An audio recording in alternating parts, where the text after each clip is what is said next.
当初网上冲浪的时候，是不是不少人都有见过这种帖子？楼主只是发了几张图片，但底下的回复都是说分享的资源怎么样，好不好看，好不好用，好不好听。你第一次见到的时候，是不是满头问号？经过你的不断探索，最终发现可以通过解压缩软件打开这个图片。打开里面之后，发现别有洞天。恭喜你学会了图种的使用方式，里面的文件可能只是一个 BT 种子，也可能是一些文本，有可能是图片或者音乐，放什么内容都是可以的。发帖这个人，别人问他这种图片是怎么做的，他的回复是说是从论坛转发过来的，他也不会做。实际上这个制作方式其实很简单，准备好一个压缩包和一张图片，我们可以通过这个指令就可以进行合成。通过 copy 空格斜杠 D 空格图片的路径空格加号空格压缩包的路径空格合成图片的文件名。如果在 Linux 下端可以使用 cat 空格图片的路径空格压缩包的路径空格大于号空格合成之后的路径。通过这个指令就可以合成一个图种。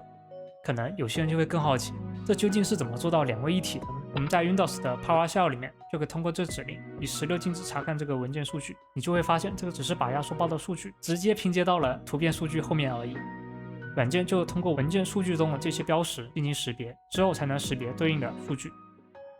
正是因为这一个文件包含了不同的数据标识，才使得这一个文件可以既是图片也可以是压缩包。当你学会了这些之后，准备去网上炫技的时候，你会发现论坛贴吧早已逐渐没落，实时聊天软件以及其他一些社交平台也分流了不少用户，而且现在的平台一般也会对图片进行2次处理，把图片进行压缩，也会抹除掉 extf 信息，所以会导致你上传之后的图片完整性损坏，导致别人无法正常打开。现在的压缩软件可能也会因为效率或是安全性，使得一般人无法正常打开这个文件，一般用户使用起来不是很友好。例如我这边使用的7G，你直接打开图种的话，上面会提示这不是压缩包，因为它只识别了前面的文件头，没有完整扫描文件。我们需要特定指定它压缩格式，或是直接拖到运行程序才能打开。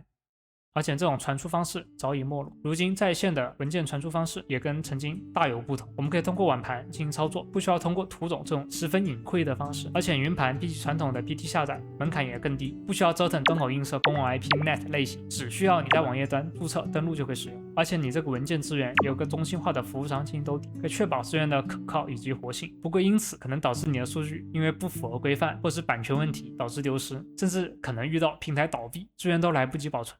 如今这种技术也逐渐被时代遗忘，相关的隐藏手段也逐渐淡出大众视野。不过我们也可以通过这个方式对数据进行隐藏保存。在如今不同时间不同平台，各位网友也是各显神通，改文件后缀、压缩包加密、压缩包套压缩包，各种操作层出不穷。也许如今图种只能成为当初网友在互联网上斗智斗勇的美好回忆。